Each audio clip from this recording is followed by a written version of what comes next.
नमस्कार मित्रों, खेल और खिलाड़ियों की आवाज़ खेल पथ में आपका हार्दिक स्वागत है। दोस्तों, मैदान कितना भी भव्य और बड़ी लागत का क्यों न बनाया जाए, मैदान की शोभा प्रशिक्षकों और खिलाड़ियों से होती है।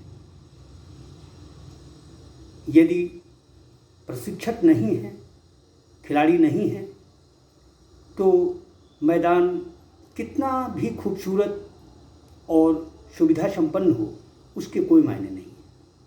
हम आपको बता दें कि कभी उत्तर प्रदेश की राजधानी लखनऊ के 5 भव्य क्रीड़ांगनों में सुबह शाम लगभग 1000 प्रतिभाशाली खिलाड़ी प्रशिक्षण लेते थे।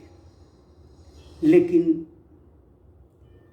पिछले 2.5 साल में नवाबों की इस नगरी को किसी की नज़र लग गई है। जिन क्रीड़ांगनों में सुबह शाम खिलाड़ियों की किलकारियाँ गूंजती थीं, वे मैदान अब अपनी बेबसी पर आंसू बहा रहे हैं। जी हाँ, कभी खिलाड़ियों के उच्च स्तरीय प्रशिक्षण के लिए देश में अपनी अलग पहचान रखने वाला लखनऊ का KD Singh Babu stadium, sports college, science centre, Uttar Pradesh badminton academy और नवनिर्मित Atal Bihari Vajpayee Ekana international cricket stadium अब प्रशिक्षकों बिना अपनी बेबसी पर आंसू बहा रहे हैं। खेल प्रेमियों की कही सच माने तो शहर के इन 5 बड़े स्पोर्ट्स सेंटरों में कभी खिलाड़ियों को विश्व स्तरीय सुविधाओं के साथ ट्रेनिंग दी जाती थी, लेकिन अब प्रशिक्षकों के अभाव में खिलाड़ी ही नहीं, मैदान भी अपनी दुर्दशा पर आंसू बहा रहे हैं। कभी लखनऊ को खिलाड़ियों की जन्मस्थली नहीं बल्कि कर्मस्थली के रूप में माना जाता था, लेकिन अब ऐसा नहीं है। खेल विभाग का मुख्यालय होने के चलते लखनऊ में सबसे ज़्यादा 4 मल्टीपर्पज़ स्टेडियम केडी सिंह बाबू, चौक स्टेडियम, विजयंत और विनय खंड में रहे। कभी इन चारों सेंटरों में करीब 1000 खिलाड़ी सुबह और शाम के सत्र में लगभग 20 खेलों की ट्रेनिंग लेते थे। केडी सिंह बाबू स्टेडियम में सबसे ज़्यादा 15 खेलों की ट्रेनिंग दी जाती थी। यहाँ क्रिकेट, फुटबॉल, हैंडबॉल, बैडमिंटन आदि की अंतर्राष्ट्रीय प्रतियोगिताएं भी हो चुकी हैं। ऐसे में केडी सिंह बाबू स्टेडियम का राजधानी में सबसे ज़्यादा महत्व है। केडी सिंह बाबू स्टेडियम में अब खेल नहीं बल्कि सियासत होती है। अब बात करते हैं पुराने शहर के ऐतिहासिक चौक स्टेडियम की, जहां पर एक इंडोर हॉल तैयार हुआ है जिसमें boxing, handball, table tennis, badminton, judo, karate आदि की ट्रेनिंग की व्यवस्था है। खेल विभाग के विजयंत खंड मिनी स्टेडियम में Padmashri Mohammad Shahid astroturf hockey stadium तैयार हो चुका है, जहां जूनियर विश्व कप के अलावा भारत और फ्रांस की महिला हॉकी टीमों के बीच सीरीज का सफल आयोजन किया जा चुका है। विनय खंड मिनी स्टेडियम मुख्य रूप से इंडोर खेलों की ट्रेनिंग के लिए तैयार किया गया है। साथ ही यहाँ टेनिस की ट्रेनिंग भी दी जाती है। साइंस सेंटर ओलंपिक और पैरालंपिक के लिए खेल मंत्रालय द्वारा बनाए गए खेल सेंटरों में लखनऊ साइंस सेंटर का नाम भी शामिल है। यहाँ पर महिला कुश्ती खिलाड़ियों के अलावा पैरा शटलरों ने लंबे समय तक ट्रेनिंग करके अपनी तैयारियों को अंतिम रूप दिया है। सेंटर में नेशनल सेंटर ऑफ एक्सीलेंस के तहत जोड़ा गया है, जिसके अंतर्गत 5 खेलों के चुनिंदा 150 खिलाड़ियों को अंतर्राष्ट्रीय स्तर के लिए तैयार किया जा रहा है। सेंटर का hockey, astroturf, athletics, synthetic track और रेसलिंग हॉल विश्व स्तरीय हैं, जहां नियमित तौर पर नेशनल कैंप लगाए जाते रहे हैं। यहाँ आधुनिक boxing arena, taekwondo, judo hall के अलावा स्पोर्ट्स मेडिसिन सेंटर स्थापित है, जहां खिलाड़ियों के चोटिल होने पर उनके लिए रिहैब प्रोग्राम तैयार किया जाता है। तमाम खूबियां होने के बावजूद सेंटर में जगह की कमी खलती है। दरअसल ये सेंटर 65 एकड़ में है, जबकि इसे लगभग 100 करोड़ में होना चाहिए। बैडमिंटन अकादमी की चमक भी फीकी। दिवंगत डॉक्टर अखिलेश दास के भारतीय बैडमिंटन एसोसिएशन में अध्यक्ष रहते हुए लखनऊ की यूपी बैडमिंटन अकादमी ने अपने स्वर्णिम दिन देखे, जब यहाँ सैयद मोदी बैडमिंटन चैंपियनशिप में देश दुनिया के नामचीन खिलाड़ी शिरकत किया करते थे और यहाँ समय समय पर पीबीएल समेत अन्य बड़ी अंतर्राष्ट्रीय प्रतियोगिताएं भी हुई। लेकिन बाद में स्थितियां बदली और दास के निधन के बाद भारतीय बैडमिंटन एक तरह से हैदराबाद में शिफ्ट हो गई।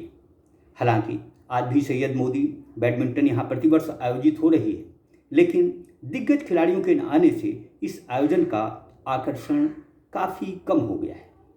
हालांकि ट्रेनिंग और सुविधाओं के मामले में आज भी यूपी बैडमिंटन अकादमी बेजोड़ है।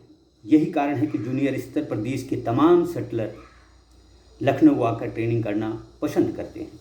इकाना स्पोर्ट्स स्टेडियम का जलवा कायम। इकाना स्पोर्ट्स स्टेडियम क्रिकेट का मैदान है। अटल बिहारी वाजपेयी इकाना स्टेडियम केवल क्रिकेट के लिए ही नहीं, बल्कि football, badminton, squash, tennis, table tennis आदि खेलों की ट्रेनिंग के लिए भी जाना जाता है। दरअसल यहाँ सालों से इकाना स्पोर्ट्स सिटी का काम निर्माणाधीन है, जहाँ क्रिकेट अकादमी के अलावा अन्य खेलों की ट्रेनिंग दी जाएगी। यहाँ खिलाड़ियों के रहने के अलावा प्रशिक्षकों के लिए फ्लैट तैयार किए गए हैं, ताकि यहीं रहकर बेहतर ट्रेनिंग की जा सके। यहाँ पर इंडोर हॉल, टेनिस कोर्ट और अंतर्राष्ट्रीय स्तर पर फुटबॉल ट्रेनिंग प्रोग्राम तैयार करने की योजना भी है। स्टेडियम प्रबंधन की माने तो इकाना स्पोर्ट्स सिटी देश में खेलों की सर्वश्रेष्ठ ट्रेनिंग अकादमियों से बेहतर प्रशिक्षण दिया जाएगा, ताकि यूपी का खेल भविष्य में राष्ट्रीय और अंतर्राष्ट्रीय स्तर पर अपनी अलग पहचान बनाए। देखा जाए तो कोरोना के प्रकोप ने अन्य क्षेत्रों के साथ ही खेलों के प्रोत्साहन को भी काफ़ी नुकसान पहुंचाया है। अंशकालिक खेल प्रशिक्षकों की भर्ती नहीं होने के कारण राजधानी में खेल विभाग के स्टेडियम में प्रशिक्षण व्यवस्था पूरी तरह से बदहाल हो चुकी है। 28 फरवरी से 166 प्रशिक्षकों की सेवाएं समाप्त होने से चौक स्टेडियम, विनय खंड, विजयंत खंड में तो पूरी तरह से ही खेल प्रशिक्षण बंद हो गया है। खेल विभाग के आला अधिकारी भी पूरे मामले पर चुप्पी साधे हुए हैं। कहने को प्रदेश में 450 अंशकालिक खेल प्रशिक्षकों की व्यवस्था है, लेकिन वर्तमान में एक भी प्रशिक्षक तैनात नहीं है। कोच न होने से खिलाड़ियों के प्रदर्शन पर खास असर पड़ रहा है और जिन राजधानी लखनऊ के मैदानों को कभी खिलाड़ियों और प्रशिक्षकों के लिए जाना जाता था, बेहतर ट्रेनिंग के लिए जाना जाता था, वहाँ अब ट्रेनिंग नहीं हो रही।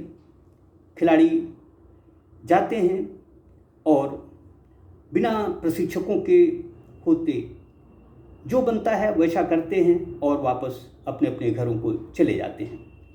खिलाड़ियों ने खेलपद को बताया कि प्रशिक्षकों की समस्या महीने 2 महीने से नहीं, बल्कि लगभग 2 साल हो गए हैं उन्हें प्रशिक्षक नहीं मिले। अब आप ही बताइए कि यदि प्रशिक्षक नहीं होंगे तो राज्य सरकार द्वारा खेल अधोसंरचना पर किया गया अनाप शनाप खर्च किस काम का। दरअसल उत्तर प्रदेश खेल निदेशालय को इस दिशा में गंभीरता से सोचना चाहिए। प्रशिक्षक ठेका प्रथा से और अधिकतम 10 माह के लिए ही नियुक्त किया जाना कहीं से भी उचित नहीं कहा जा सकता। उत्तर प्रदेश में वैसे भी पिछले 1.5 साल से प्रशिक्षकों की भर्ती प्रक्रिया तो अंजाम दी गई, लेकिन खेल निदेशालय को प्रशिक्षक खोजने से भी नहीं मिले। जब प्रशिक्षक ही नहीं होंगे तो खिलाड़ियों को आखिर प्रशिक्षण कौन देगा? यदि हमें प्रशिक्षकों को ही नहीं नियुक्त करना, उनकी ही सुध नहीं लेना, तो फिर मैं समझता हूँ कि खेल अधोसंरचना या खेल सामग्री पर अरबों रुपया जाया करना कहीं से भी बुद्धिमानी नहीं है। प्रशिक्षकों को सेवा में 365 दिन के लिए लिया जाना जब तक नहीं संभव होगा, तब तक प्रदेश में खेलों की स्थिति सुधरने वाली नहीं है। जय हिंद, जय भारत।